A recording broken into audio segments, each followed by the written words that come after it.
இப்போ வந்து பால் குடிக்கலாமா கூடாதா அப்படிங்கிற ஒரு கேள்வி இருக்குது. கேட்டால் சொல்லுவாங்க என்னென்னா, மாடு வந்து நமக்காக பால் கொடுக்கவில்லை, கன்றுக்குட்டிக்காக தான் பால் கொடுக்கிறது, ஆகையால் நாம் வந்து பால் குடிக்கக்கூடாது அப்படின்னு ஒரு வாதமும் முன்வைக்கப்படுகிறது. உண்மைதான், பால் வந்து கன்றுக்குட்டிக்காகத்தான் இருக்கிறது. ஆனால் நாம் குடிக்கிறோம் அப்படின்னா, நான் என்ன சொல்கிறேன் அப்படின்னா, இப்போ மாடு வந்து இந்த உலகத்தில் உயிரோடு நாம் வந்து மாடை நம்ம வளர்க்குறோம் அப்படின்னா, அது மாடு வாழ்வதற்கு நம்மோடு வாழ்வதற்கு, பாதுகாப்பாக வாழ்வதற்கு நாம் அனுமதி கொடுக்குறோம். இப்போ மாட்டுக்கறி சாப்பிடக்கூடாது. இப்போ இயற்கையோடு இணைந்த மனித வாழ்க்கையை பார்த்திங்கன்னா 2040க்கு அப்புறம், அதன் பிறகு வரப்போகிற தலைமுறையினர் ஒரு காலகட்டத்துக்கு அப்புறம் வந்து மாமிசமே சாப்பிட மாட்டாங்க, மீன் உணவு சாப்பிட மாட்டாங்க, முட்டை சாப்பிட மாட்டாங்க. அப்போ மாமிசத்துக்காக மாடுகளை கொல்ல மாட்டாங்க. மாடுகளை கொல்லுகிற வழக்கம்லாம் இப்போ தான் இருக்குமே தவிர 2040க்கு பிறகு அடுத்தடுத்து வருகிற தலைமுறையினர் வந்து மாமிசத்துக்காக மாடெல்லாம் கொல்லவே மாட்டாங்க. அதனால் ஒரு பெரிய மாட்டை ஏன்னா 2040க்கு அப்புறம் இங்கே கசாப்பு கடைலாம் இருக்கவே இருக்காது. ஏன்னா பணம் என்னும் நடைமுறையே கிடையாது. 500 ரூபா கொடுத்து எனக்கு 1 கிலோ 2 கிலோ மாட்டுக்கறி கொடுங்க அப்படின்னு நாம் சொல்கிறோம், அவன் வெட்டி கொடுக்குறாங்க.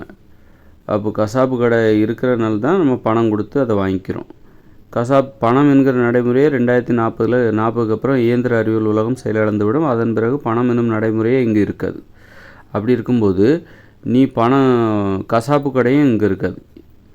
அப்போ உனக்கு தேவையான உனக்கு மாட்டுக்கறி வேணுமா? அப்போ நீ தான் அந்த மாட்டை கொன்று உனக்கு நீ சொந்தமாக வளர்த்து வச்சிட்ருக்கிற அந்த மாட்டை வளர்த்து வருகிற நீ சொந்தமாக வளர்த்து வருகிற ஆசையாக வளர்த்து வச்சிட்ருப்பல்ல ஒரு மாடு, அந்த மாட்டை நீயே உன் கையால் அதோட கழுத்தை அறுத்து அந்த தோலை உரித்து அந்த கறியை நீ சாப்பிடணும்.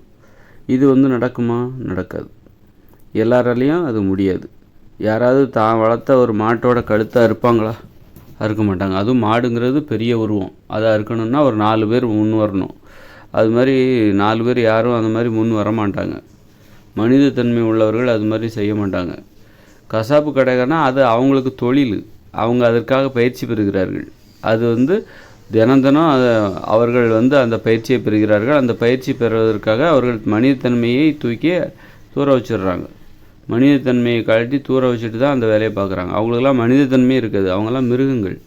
கசாப்பு கடையில் வேலை பார்க்குறாங்களோ அவங்கெல்லாம் வந்து மிருகங்கள், மரத்து போயிடும். அந்த வேலையை செஞ்சு அவங்களுக்கும் அது வந்து அவர்கள் மரத்து போனவர்களாக மாறிவிடுவார்கள். அவர்கள் மனிதத்தன்மையற்றவர்களாக மாறிவிடுவார்கள். அந்த தொழிலுக்கு மூலதனம் எது அப்படின்னா அந்த மிருக உணர்ச்சி தான், மிருகத்தன்மை. மனிதத்தன்மையை இருக்கவே கூடாது. மனிதத்தன்மை இழந்து விட்டு மிருகத்தன்மையை ஏற்றுக்கொள்ள வேண்டும். அப்போ தான் அந்த கசாப்பு கடைக்கார அந்த வேலையை செய்ய முடியும். சும்மா ஆட்டோட கழுத்தாக இருக்கிற தினமும் 4 ஆட்டை கழுத்தாக இருப்பாங்க, 4-5 ஆட்டோட கழுத்தாக இருப்பாங்க தினமும். அப்புறம் தினமும் கோழியோட தலையை கோழிகளை கொல்லுவார்கள், கோழிக்கரை கிடையாது. தினமும் மாடுகளை 2-3 மாட்டை கொல்லுவாங்க. எவ்வளோ பெரிய கொடூரம் இல்லை? ஒரு பணத்துக்காக அவங்க எந்த வேலை செய்கிறாங்க பாருங்க. அதில் அவங்களுக்கு வருமானம் வருது அப்படின்றதுக்காக தினம் உயிரோடு இருக்கிற அந்த மாடு பார்த்து கொஞ்சம் கூட நீ யோசிக்கிறதே கிடையாதா? அந்த மாட்டை கொல்றமே, தினம் நீ கொன்னுக்கிட்டே இருக்கிறிய, ஒரு உயிர் தானே அது. அவ்வளோ பெரிய மாட்டை நீ கொல்றிய, உனக்கு நீ கொஞ்சம் கூட யோசிக்கவே மாட்டியா? இன்றைக்கி நம்ம இந்த மாட்டை கொல்ல போகிறோம், அதை விட உனக்கு அதுலேருந்து வர்ற அந்த கறியை விற்றா உனக்கு நிறைய பணம் கிடைக்குது. ஒரு மாட்டை பார்க்கும்போது இது கொழுன்னு இருக்குது, அப்போ இன்றைக்கி நல்லா வருமானம் வரும். இந்த மாதிரி பணம் சார்ந்தே சிந்திப்பது, ஒரு மனிதத்தன்மையோடு சிந்திக்கிறது கிடையாது. இந்த லட்சணத்தில் நிறைய பேர் என்னென்னா, தமிழர்கள் மாட்டுக்கறி சாப்பிடுவாங்க, மாட்டுக்கறி சாப்பிட்றது தான் எங்களுடைய அடையாளம் அப்படின்னு சொல்லிட்டு அரசியல் வேறு. எவ்வளோ ஒரு ஈவு இரக்கமற்ற அரசியல் அது. ஒன்றால் ஒரு மாட்டை ஒரு மாட்டோட கழுத்தை அறுக்க முடியுமா? முடியுமா? முடியாதா? உன்னால் அதை செய்ய முடியுமா? வேணால் செஞ்சு காட்டு. ஒரு மாட்டோட கழுத்தை அறுத்து காட்டு, அதை வீடியோவை போடு, அப்போ நான் ஒத்துக்கிறேன். எத்தனை மாட்டை உன்னால் கஷ்டப்பட்டு வேணால் ஒரு மாட்டை அறுப்பேன். அந்தளவுக்கு உனக்குள்ளே இருக்கிற மனிதனை யாரோ வந்து வெட்டி கொடுக்குறாங்க, அந்த கறி எடுத்து சமைச்சு சாப்பிட்டுட்டு நீ அதை பெரிய வீரம்னு பேசிகிட்ருக்க. நீ உன் கையால் வெட்டிப்பார், ஒரு மாட்டை வெட்டிப்பார், அப்போ தெரியும் உனக்குள்ளே இருக்கிற அந்த மனிதத்தன்மை என்பது. அப்போது உன்னை அந்த செயல் செய்ய விடாது. அந்த அளவுக்கு ஒரு கொடூரமான செயல் தான் அந்த மாட்டுக்கறி சாப்பிட்றது, ஆட்டுக்கறி சாப்பிட்றது. அவங்கவுங்களுக்கு தேவையான மாட்டுக்கறி அவங்கவுங்களே மாட்டை கொன்று நீங்களே சாப்பிட்டுக்கோங்க அப்படின்னா, இங்கே நிறைய பேர் மாட்டுக்கறி சாப்பிட்றதே விட்டுருவாங்க. வேண்டாம்பா அந்த வேலை அப்படின்னு சொல்லிட்டு. அந்த மாதிரி இப்போ வந்து நம்ம எதுக்காக இந்த டாபிக் ஆரம்பித்தோம் அப்படின்னா, பால் சாப்பிடலாமா கூடாதா அப்படிங்கிறது தான். இப்போ இயற்கையோடு இணைந்த மனித வாழ்க்கை 2040க்கு அப்புறம் வருது அப்படிங்கும்போது, அப்போ வந்து இந்த உலகத்தில் சிங்கம் இருக்காது, புலியெல்லாம் எல்லாத்தையும் கொன்றுவாங்க. ஏன்னா இப்போ வந்து அரசாங்கம் தான் அதை பாதுகாத்து வச்சிட்ருக்கு. வனத்துறையினர் அப்படிங்கிறவங்க தான் வந்து சிங்கத்தையும் புலியும் கொல்லக்கூடாது, அப்படி கொன்னாக்கா அவங்கள சிறையில் போட்டுருவோம் அப்படின்னு சொல்லிட்டு மக்களை தடுத்து வைத்து கொண்டிருக்கிறார்கள். அதனால் ஆனால் 2040க்கு அப்புறம் இந்த இயந்திர அறிவியல் உலகம் செயலிழந்து விடும். அரசாங்க அமைப்புகள் எல்லாமே செயலிழந்துடும். பணம் என்னும் நடைமுறையெல்லாம் இங்கே இருக்காது. அப்போ மக்களை யாரையும் மக்களை கட்டுப்படுத்துவார்கள். தங்களுக்கு என்ன தேவை என்பதை மக்களே முடிவு செய்வார்கள். தங்களுக்கு எது சரி என்பதை மக்களே முடிவு செய்வார்கள். அப்படி இருக்கும்போது சிங்கம், புலி, கரடி இதெல்லாம் வந்து இதெல்லாம் அவங்க விட்டு வைக்கவே மாட்டாங்க அப்படிங்கிறது தான் என்னுடைய யூகம். விட்டு வைக்கக்கூடாதுன்னு சொல்ல, விட்டு வைக்க மாட்டார்கள் என என்னுடைய யூகத்தை நான் தெரிவிக்கிறேன். சிங்கம், புலி, கரடி, யானை இதெல்லாம் வந்து இதையெல்லாம் வேட்டையாட ஆரம்பிச்சிருவாங்க. யாரும் அரசாங்கம் என்பதே வந்து அவங்கள தட்டி கேட்க முடியாது, அவர்களை கட்டுப்படுத்த முடியாது. ஏன்னா அரசாங்கமே இல்லை, அரசாங்கமே செயலிழந்து விடும். ஏன் செயலிழந்தால் அரசு ஊழியர்களுக்கு சம்பளம் கொடுக்கணுமே, பணம் என்னும் நடைமுறையே செயலிழந்து போயிடும் உலகம் முழுக்க. அப்படி இருக்கும்போது அந்த பணத்தை நிறைய வச்சுருந்தா கூட, கோடிக்கணக்கில் நீ பணம் சேர்த்து வச்சுருந்தா கூட அந்த பணத்துக்கு மதிப்பே கிடையாது. அந்த பணத்தை வச்சு நீ ஒன்றுமே பண்ண முடியாது. அப்படி இருக்கும்போது இந்த அரசாங்க ஊழியர்கள் எதை நம்பி இருக்கிறார்கள் என்றால், அரசாங்கம் செய்கிற அரசாங்கத்தை நடைமுறைப்படுத்துகிறவர்கள், அரசாங்க நிர்வாகத்தை நிர்வகிப்பவர்கள், அவர்கள் எதற்காக நிர்வகிக்கிறார்கள்? பணம் கிடைக்குது, சம்பளம் கிடைக்குது. அரசாங்கம் என்பது அவர்களுக்கு சம்பளம் கொடுத்து கொண்டிருக்கிறது. அந்த சம்பளத்துக்காக தான் அவங்க அந்த அரசு வேலையை பார்க்கிறார்கள், அரசு ஊழியர்களாக இருக்கிறார்கள். ஆக அரசாங்கம் என்பது யார் என்றால், அரசு ஊழியர்கள் தான் அரசாங்கம்.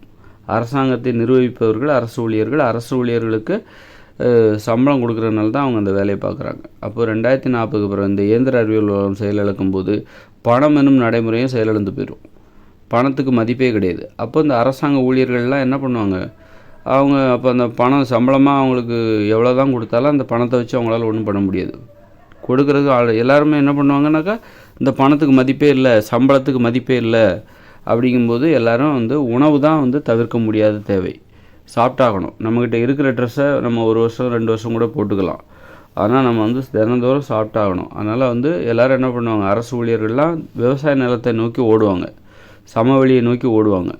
இந்த அரசாங்கத்தை யார் பார்த்துப்பா? தாலுகா ஆஃபீஸ் எல்லாம் காலியாக கிடக்கும். தாலுகா ஆஃபீஸ் வந்து ஒரு வீடு மாதிரி இருக்கிறனால அதை ஆக்கிரமிப்பாங்க. அதில் இருக்கிற கதவு ஜன்னலெல்லாம் பிடிங்கிட்டு போவாங்க. கலெக்டர் ஆஃபீஸாக அதை மக்கள் உள்ளே புகுந்து ஆக்கிரமிப்பாங்க. அதில் உள்ள பீரோ இதெல்லாம் எது கிடைக்குதோ, இப்படி அது அரசாங்க அலுவலகம் மட்டும் கிடையாது, தனியார் அலுவலகமாக இருந்தாலும் சரி, அது ஹோட்டல் எது வேணாலும் இருந்தாலும் சரி, உள்ளே புகுந்து எல்லாமே வந்து அப்படியே விட்டுட்டு போயிடுவாங்க மக்கள். எல்லோரும் சமவெளி நோக்கி. ஏன்னா சாப்பிட்டாகணுமே, பணத்தை வச்சு நீங்கள் உணவை வாங்கணும். இப்போ பணத்துக்கு மதிப்பு இல்லை, அப்போ காய்கறி கடையும் இல்லாமல் போயிடும். அப்போ அவங்கவுங்களுக்கு தேவையான உணவை வந்து அவங்கவுங்களே தான் உற்பத்தி பண்ணி சாப்பிட்டாகணும். அப்படிங்கும்போது வேகமாக விவசாயம் பண்ணால் போய் ஆகணும். விவசாயம் பண்ணால் தான் வாழ முடியும், குடும்பம்லாம் வாழ முடியும். அப்படிங்கும்போது விவசாய நிலத்தை கைப்பற்றுவதற்காக இங்கே பெரிய போட்டி நடக்கும். அதே நேரத்தில் இன்னொரு போட்டியும் நடக்கும். இங்கே இருக்கிற கட்டடங்களுக்குள்ளே புகுந்து அங்கே இருக்கிற மேஜை, நாற்காலி, பீரோ இதெல்லாம் தூக்கிட்டு போவாங்க. இந்த பொருட்கள் எல்லாம் தூக்குவாங்க. ஏன்னா பொருட்களோட உற்பத்தி அவ்வளோதான். இனிமேல் யாரும் உற்பத்தி பண்ண மாட்டாங்க, கடையில் வியாபாரம் பண்ணவும் மாட்டாங்க. உற்பத்தி பண்ணுகிற தொழிற்சாலை இந்த பீரோவோ அல்லது கட்டிலோ இந்த மாதிரியான பொருட்கள், இன்னும் வேறு வகையான பொருட்கள் நிறையெல்லாம், பொருட்களுக்கு தான் பஞ்சமே இல்லை, ஏகப்பட்ட பொருட்கள் இருக்குது. அந்த பொருட்களோட உற்பத்தி எல்லாம் வந்து எல்லாமே நின்றோம், தொழிற்சாலையெல்லாம் செயல்படாது. அப்போ இங்கே இருக்கிற பொருட்கள் தான் மக்களுக்கு உள்ள சொத்து. அப்போ மக்கள் என்ன பண்ணுவாங்கனாக்கா, இந்த மாதிரி கட்டிடங்களுக்குள்ளே புகுந்து, அது தனியார் கட்டிடமாக இருக்கலாம், வீடாக இருக்கலாம், யாராவது வாழ்ந்த வீடாக இருக்கலாம். அவங்க என்ன பண்ணுவாங்கனாக்கா, ஒரு பெரிய வீடு இருக்குதுன்னு வச்சுக்கோங்களேன், அந்த வீட்டில் யாருமே இல்லை. ஏன்னா அந்த வீட்டில் உள்ளவங்கெல்லாம் வந்து விவசாய நிலத்தை கைப்பற்றுவதற்காக சமவெளியை நோக்கி போயிட்டாங்க. அதனால் இப்போ அந்த வீடு காலியாக கிடக்கு. அதனால் என்ன பண்ணுவாங்க, அந்த வீட்டுக்குள்ளே புகுந்து எதெல்லாம் கிடைக்குதோ அதெல்லாம் தூக்குவாங்க. பீரோ தூக்குவாங்க. பணம் இருந்துச்சுன்னா அதை தூக்கி குப்பை தொட்டியில் போட்டுருவாங்க. பணத்துக்கு ஒரு பிரயோஜனமும் கிடையாது. பொருளை கைப்பற்றுவதற்காக தான் வீட்டுக்குள்ளே போய் சூறையாடுவாங்க. வீட்டையே கைப்பற்றுவாங்க. இந்த வீட்டை நான் வச்சுக்கிறேன், யாரும் வராதீங்க அப்படின்வாங்க. என் விவசாய நிலம் பக்கத்தில் தான் இருக்குது, அதனால் நான் இந்த வீட்டை நான் வைத்துக்கொள்கிறேன், தயவுசெய்து என்னை இடையூறு பண்ணாதீங்க அப்படின்னு சொல்லிடுவாங்க. நாங்கள் எங்கள் குடும்பம் இந்த வீட்டில் இருக்க போகிறோம் அப்படின்னு சொல்லிட்டு. அந்த வீட்டுக்கு சொந்தக்காரன் திருப்பி வந்தால் கூட அந்த வீட்டை கொடுக்க மாட்டாங்க. ஏன்னா பத்திரம் இந்த வீடு எனக்கு தான்ப்பா சொந்தம், அந்த வீட்டை எனக்கு கொடுப்பா அப்படின்னு கேட்டால் கூட, உனக்கு சொந்தம் இருக்கட்டும், உனக்கு சொந்தமாகவே இருக்கட்டும்பா, நான் தரமாட்டேன் அப்படிங்கும்போது, என்கிட்ட பத்திரம் இருக்கட்டும், இருந்துட்டு போட்டோம், பத்திரத்தை வச்சு என்ன பண்ண போகிறேன், நான் போலீஸில் போய் கம்ப்ளைண்ட் பண்ண போகிறேன். போலீஸுங்கிற காவல் நிலையமே இல்லை. போலீஸில் எல்லாமே அவங்க சமவெளியை நோக்கி ஓடிட்டாங்க விவசாய நிலத்தை கைப்பற்றுவதற்காக. போலீஸ் ஸ்டேஷன் எல்லாமே காலியாக கிடக்கு. போலீஸ் ஸ்டேஷனே கைப்பற்றி விட்டார்கள். மக்கள் அதுக்குள்ளே போய் எல்லா பொருளையும் எடுத்துக்கிட்டாங்க. அந்த மாதிரி நிகழ்வுகள்லாம் இங்கே நடக்கும்னு நான் யூகிக்கிறேன். புரியுதுங்களா? நான் நடக்கணும்னு நான் நடக்கும்னு சொல்லிவிட்டு நான் யூகிக்கிறேன். எதிர்காலத்தில் என்னெல்லாம் நடக்கும், என்னென்ன மாற்றங்கள்லாம் நடக்கும் ஏன்னா நான் இப்பொழுதே யூகிக்கிறேன். அல்லது வேறு மாதிரியும் நடக்கலாம். அல்லது வேறு மாதிரி அரசாங்கமே இந்த மாதிரியான மாற்றங்களை முன்னின்று நடத்தலாம். மக்கள் இந்த மாதிரி கட்டுப்பாடு இல்லாமல் போகிறத கட்டுப்பாடு இல்லாமல் யானாதானன்னு ஒரு சீர்குலைவை அனுமதிக்காமல் அரசாங்கமே என்ன பண்ணலாம், மக்களுக்கான ஏற்பாடுகளை, உங்களுக்கு என்ன வேணும், அந்த மாற்றத்தை அவர்கள் முறைப்படுத்துவார்கள், நிர்வகிப்பார்கள். அந்த ஒரு இயந்திர அறிவியல் உலகம் அழிஞ்சு அதன் பிறகு இயற்கையோடு இணைந்த மனித வாழ்க்கையில் வருதில்ல, அந்த மாற்றத்தை அரசாங்கமே என்ன பண்ணுவாங்க, தன்னார்வர்கள் அரசாங்கமே ஒன்று சேர்ந்து அந்த மாற்றத்தை முன்னின்று அமைதியாக நடத்துவார்கள். அமைதியாக நடைபெற அவர்கள் மிகவும் பாதுகாப்பாக இருப்பார்கள். அப்படியே நடக்கலாம். யாரும் சண்டை போட்டுக்கூடாது, அடுத்தவங்க நிலத்தை யாரும் அபகரிக்கக்கூடாது. போய் விவசாய நிலத்தை, உனக்கு தேவையான விவசாய நிலத்தை நாங்கள் அங்கே ஒதுக்கியிருக்கோம், உனக்கு தேவையான விவசாய நிலம் நீ இந்த ஊருக்கு போ, அந்த ஊருக்கு போ, அங்கே உனக்கு விவசாய நிலம் இருக்குது, இங்கே இருக்கிற வீட்டை விட்டுட்டு போயிடு, நீ இந்த வீட்டை நம்ம வேறு யாருக்கா கொடுத்துடலாம். இந்த மாதிரி அரசாங்கமே என்ன பண்ணும், அந்த மாற்றங்களை ஒரு நடைபெற போதில் ஒரு மாற்றம், அந்த மாற்றத்தை அரசாங்கமே நிர்வகிக்க போகுது. அரசாங்கமே முன்னின்று அந்த மாற்றத்தை ஒரு அமைதியான வழியில் நடத்துவதற்கு அவர்கள் அதற்கான ஏற்பாடுகளை செய்யலாம். அதனால் மக்கள் அப்படியே விட்டுற மாட்டாங்க. இப்படியும் நடக்கலாம். என்னுடைய யூகம் அப்படியும் நடக்கலாம், இப்படியும் நடக்கலாம் அப்படின்னு நான் சொல்கிறேன். அதை நான் இந்த டாபிக் எதுக்கு இருந்தேன், அதாவது இயற்கையோடு இணைந்த மனித வாழ்க்கை இருக்குல்ல, அங்கெல்லாம் அவங்க மாமிசம் சாப்பிட மாட்டாங்க. அப்படி இருக்கும்போது அந்த காலத்தில் இயற்கையோடைய 2040க்கு பிறகு இந்த மக்களை கட்டுப்படுத்துவதற்கு அரசாங்கம் என்கிற அமைப்பே இருக்காதுங்கிறனால மக்கள் தங்களுக்கு தோன்றியதையெல்லாம் செய்வார்கள். அதாவது சிங்கம், புலி இதெல்லாம் வேட்டையாட துணிந்து விடுவார். ஆனால் அவங்கள கட்டுப்படுத்துறதுக்கு அரசாங்கம் தான் இல்லையே, அரசாங்கம் என்கிற அமைப்பே இல்லை, வனத்துறை என்கிற அமைப்பே இல்லை. அதனால் என்ன பண்ணுவாங்கனாக்கா, மக்கள் புலியை வேட்டையாடுவது, யானையை வேட்டையாடுவது, இப்படி இந்த உலகத்தில் மிச்சம் இருக்கிற ஒரு உயிரினங்களை கொன்று விடுவார்கள். அதாவது மனுஷங்களுக்கு தீங்கு விளைவிக்கிற, மனுஷங்களுக்கு அச்சுறுத்தலாக இருக்கிற சிங்கம், புலி, கரடி, யானை, இந்த மாதிரியான கரடி, காட்டெருமை இதெல்லாம் வேட்டையாடிடுவாங்க. அப்படிங்கிறது என்னுடைய யூகம். ஏன்னா அதை கட்டுப்படுத்துறதுக்கு அரசாங்கம் என்கிற அமைப்பு இல்லை என்பதால் அவர்கள் சுதந்திரமாக வேட்டையாடுவார்கள், தைரியமாக வேட்டையாடுவாங்க. வேட்டையாடி இந்த உலகத்தில் சிங்கம், புலி அப்படிங்கிற ஒரு இனமே இல்லாமல் செய்து விடுவார்கள் என்பது எனது யூகம். யானை என்பதே இல்லாமல் செய்து விடுவார்கள் என்பது எனது யூகம். உலகம் முழுக்க 800 கோடி மனுஷங்க இருக்காங்க, 800 கோடிக்கு மேலே இருக்காங்க. அவங்க அவங்கள கட்டுப்படுத்துறதுக்கு அரசாங்கம் என்கிற அமைப்பு இல்லை, ஒரு வலிமையான அமைப்பு இல்லை என்பதால் இவங்க ஒவ்வொருத்தரும் தங்கள் விரும்பியதை செய்வார்கள். விரும்பியதுன்னா அதுக்காக திருடுறது, கற்பழிக்கிறதோ அல்லது கொலை பண்ணுறதோ அப்படிலாம் பண்ண மாட்டோம். ஏன்னா மக்களே பாதுகாவலர்களாக மாறிவிடுவார்கள், அதுவும் நடக்கும். அதே நேரத்தில் மக்களே பாதுகாவலர்களாக இருப்பார்கள். அதே நேரத்தில் இந்த மாதிரி விலங்குகள், மிருகங்கள், சிங்கம், புலி, கரடி இதை வேட்டையாடினால் அதை யார் அதை பண்ணாங்க அப்படின்னு துப்பு துளைக்கி ஆராய்ச்சி பண்ணுறதுக்கு இங்கே பெருசாக இங்கே வசதிகள் இருக்காது, அதற்கான அமைப்புகளும் இருக்காது. அதனால் சிங்கம், புலி, கரடி, சிறுத்தைகளெல்லாம் கொண்டுடுவாங்க. இந்த உலகத்தில் இருக்காது, ஒன்றும் இல்லாமல் ஒன்று கூட இருக்காது. ஆனால் இந்த உலகத்தில் எது இருக்குதுன்னா மாடு இருக்கும், ஆடு இருக்கும், மாடு இருக்கும். ஏன்னா ஆடு மாடு நமக்கு அச்சுறுத்தலாக தெரியவில்லை. ஆடு மாடை நாம் தான் வாழ்வதற்கு அனுமதித்திருக்கிறோம். ஆனால் சிங்கம், புலி, கரடியெல்லாம் நாம் வாழ்வதற்கு அனுமதிக்கவில்லை. அதனால தான் அது எல்லாத்தையும் கொன்றுவாங்க. சிங்கம், புலி, கரடி, சிறுத்தைகள் எல்லாத்தையும் விரட்டி வேட்டையாடுவாங்க. அது கூட ஒளிஞ்சு கிழிஞ்சு தப்பிக்கும். எல்லாம் துப்பாக்கிலாம் வச்சுருக்காங்க, துப்பாக்கி வச்சு சுட்டுருவாங்க, எப்படியாவது வேட்டையாடுவாங்க. 800 கோடி பேர் இருக்காங்கல்ல, அவங்கள கட்டுப்படுத்துறதுக்கு ஒரு அமைப்பே இருக்காது, அரசாங்கம் என்கிற அமைப்பே இருக்காதுங்கிறனால சுதந்திரமாக ஒன்று விடாமல் வேட்டையாடிடுவாங்க. அப்படி இருக்கும்போது சிங்கம், புலி, கரடி, சிறுத்தை, யானையெல்லாம் இங்கே இருக்காது, இந்த உலகத்திலே இருக்காது. அப்படி ஒரு இனமே இருக்காது. அப்படி இருக்கும்போது ஆனால் எது இருக்குன்னா ஆடு இருக்கும், மாடு இருக்கும். ஏன்னா நாம் அதை அனுமதித்திருக்கிறோம். சிங்கம், புலி, கரடியெல்லாம் இங்கே இல்லை, எல்லாத்தையும் கொன்றுவாங்க. அப்படின்னா நாம் அதை அனுமதிக்கவில்லை. நமது அனுமதி இருந்தால்தான் இந்த உலகத்தில் ஒரு மிருகம் இங்கே உயிர் வாழ முடியும். அதாவது ஒரு விலங்கு அல்லது ஒரு மிருகம். புழு, பூச்சி அதுக்கெல்லாம் நம்ம அனுமதியெல்லாம் தேவையில்லை, அதெல்லாம் நம்மளால் ஒன்றும் பண்ண முடியாது. ஆனால் ஒரு பெரிய சைஸ் மாடு, பெரிய சைஸ் ஆடு, காட்டெருமை, கழுதைப்புலி, அது மாதிரி ஓநாய், நரி, சிங்கம், சிறுத்தை, இந்த மாதிரி கரடி, இதெல்லாம் வாழ்வதற்கு நமது அனுமதி தேவை, மனித உயிர்களின் அனுமதி தேவை. நமது விருப்பம் இல்லாமல் நமக்கு அது நம்மை அச்சுறுத்தி கொண்டு அது இங்கே வாழ முடியாது. இனிமேலாம் விட மாட்டாங்க. நமக்கு துன்பத்தை கொடுத்து கொண்டு நம்மையே அது கடித்து சாப்பிட்டு இங்கெல்லாம் அது வாழ முடியாது, அது கொன்றுவாங்க. அப்போது நாம் நாம் அனுமதித்தால் மட்டும்தான் இங்கே ஒரு உயிரினம் வாழ முடியும். அதாவது இந்த மாதிரி விலங்குகள், மிருகம் என்பது நமது அனுமதி இருந்தால்தான் அது வாழவே முடியும். அப்படி இருக்கும்போது நாம் எதற்கெல்லாம் அனுமதி கொடுக்கவில்லை அப்படின்னா, சிங்கம், புலி, கரடி, சிறுத்தை, யானை, ஓநாய், அப்புறம் ஐநான்லாம் சொல்லுவாங்களே, கழுதை, புலி, அதுக்கெல்லாம் நாம் அனுமதி கொடுக்கல. அதெல்லாம் ஒன்று விடாமல் கொன்றுவாங்க. அதே நேரத்தில் நாம் எதற்கு அனுமதி கொடுத்துருக்கிறோம் என்றால், ஆடுகளுக்கு இந்த உலகத்தில் வாழ்வதற்கு அனுமதி கொடுத்துருக்கிறோம், நாய்களுக்கு அனுமதி கொடுத்துருக்கிறோம், மாடுகளுக்கு அனுமதி கொடுத்துருக்குறோம். அதுவும் சாதுவான மாடுகளுக்கு தான் அனுமதி கொடுத்துருக்குறோம். ரொம்ப முரட்டு மாடு, இது நல்ல ரகம் அப்படின்னு சொல்லிட்டுலாம் அதெல்லாம் இங்கே பாதுகாக்கிறதுக்கு யாருமே வர மாட்டாங்க. சாதுவாக இருக்கா, அந்த மாடுகளுக்கு அனுமதி. ஒரு எருவு மாடு கூட சாதுவானது தான். அதெல்லாம் இப்போ ஒரு மற்ற மாடுகளை விட எருவு மாடு சாதுவானது. அப்போ அதுக்கு கூட இங்கே அனுமதி இருக்கும் வாழ்வதற்கு. அதே நேரத்தில் மாமிசத்துக்காக எந்த ஆடையோ மாட்டையோ கொல்ல மாட்டாங்க. அதே நேரத்தில் அதுலேருந்து பாலெல்லாம் கறந்து குடிப்பாங்க, பால் கறந்து குடிப்பாங்க. அது போன்ற சாணத்தை உரமாக பயன்படுத்துவார்கள். ஆக நாம் பால் குடிக்கிறோம் அப்படின்னா அதற்கான நியாயம் என்னவென்றால், ஆடு மாடுகள் இங்கு வாழ்வதற்கு நாம் அனுமதி கொடுத்திருக்கிறோம். நமது அனுமதி இருப்பதால் அவை இந்த உலகத்தில் உயிர் வாழ்கின்றன. ஆக அதற்கு ஈடாக ஆட்டிலிருந்தும் மாட்டிலிருந்தும் நாம் பாலை கறந்து குடிக்கிறோம் என்பதுதான் நான் கூற வருகிற செய்தி. ஆனால் ஒரு சிங்கம், புலி, கரடி இருக்கு பாருங்கள், அதுக்கு உயிர் வாழ்கிறதுக்கு இங்கே அனுமதி இல்லை, நாம் அனுமதி கொடுக்கவில்லை. ஆதலால் அந்த இனம் கூண்டோடு அழிக்கப்பட்டு விடுகிறது.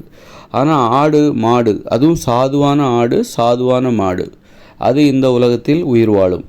நாம் அனுமதி கொடுத்துருக்கோம். நம்முடனே அது வாழ்வதற்கு நாம் அனுமதி கொடுத்துருக்கிறோம்.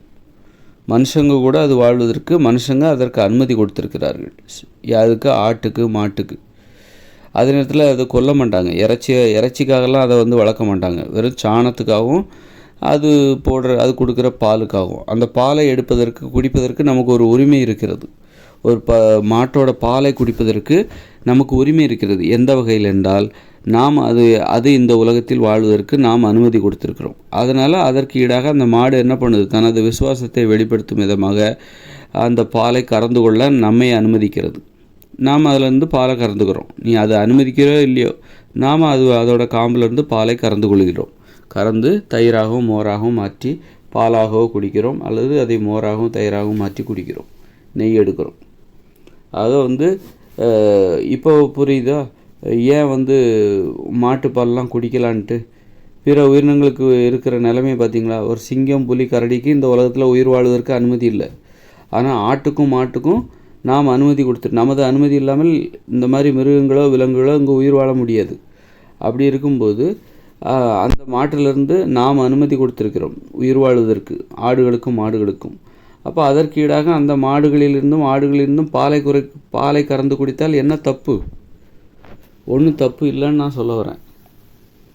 அதற்கு ஈடாக அந்த ஆடுகளிலிருந்தும் அந்த உயிர் மாடு இந்த உலகத்தில் உயிர் வாழ்வதற்கு நாம் அனுமதி கொடுத்துருக்கிறோம். அந்த அனுமதிக்கு ஈடாக தனது விசுவாசத்தை வெளிப்படுத்தும் விதமாக அந்த ஆடு மாட்டிலிருந்து அந்த பாலை கறந்து குடிப்பதற்கு நமக்கு உரிமை இருக்கிறது. அப்படி கறந்து குடிப்பதால் எந்த தவறும் இல்லை அப்படின்னு தான் நான் சொல்ல வரேன். மற்றபடி அந்த பால் வந்து கன்றுக்குட்டிக்காக, அதனால் அதை நாம் கொல்லக்கூடாது. அது அதாவது அந்த பாலை குடிக்கக்கூடாது. அது வந்து கன்றுக்குட்டிக்காக. முதல்ல அந்த மாடு உயிர் வாழ்கிறதே நாம் கொடுக்குற அனுமதியில் தான் அது உயிர் வாழுது. நாம் அதை அனுமதித்தால் தான் இந்த புவியில் அது உயிர் வாழப் போகிறது எதிர்காலத்தில். நமது அனுமதி இல்லை என்றால் சிங்கம், புலி, கரடிக்கு என்ன நேரமோ அதே போல தான் மாட்டுக்கு நேரம். அது மாட்டிலே முரட்டுத்தனமான மாடெல்லாம் இருக்குது, அதெல்லாம் இங்கே வாழ அனுமதியே கிடையாது.